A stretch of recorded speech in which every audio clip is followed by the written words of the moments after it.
After scoring the 21st and slowest century of his Test career, the Australia captain, Steve Smith, highlighted the defensive tactics employed by England. The response from Gabba favourite Stuart Broad in the opposition camp: "Perfect." The meticulous planning of Joe Root during the home side's first innings here in Brisbane had been widely praised during days 2 and 3 of the series opener, given 5 of the Australian top 6 fell headfirst into traps set by the England captain and his bowlers. Smith was the one that got away, however, with his wondery, patient 141 not out from 326 balls providing the first standing ovation of the match and setting up a 26-run first innings lead for the hosts. Josh Hazlewood's 2 late strikes then left England effectively 7 for 2.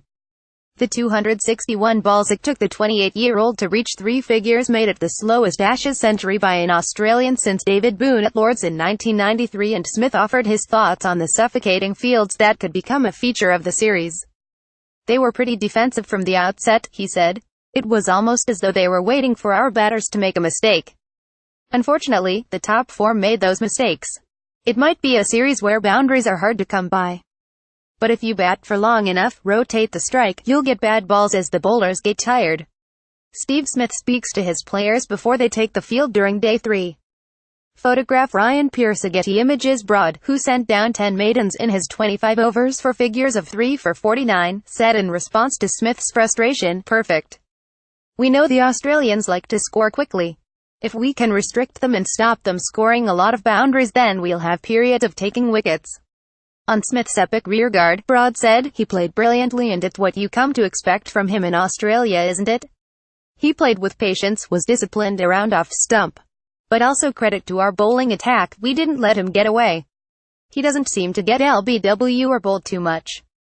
If you look at the past 4 years in Australia, he's had 1 bowled on 170 when trying to hit it out the ground and a couple of LBWs when it was reversing.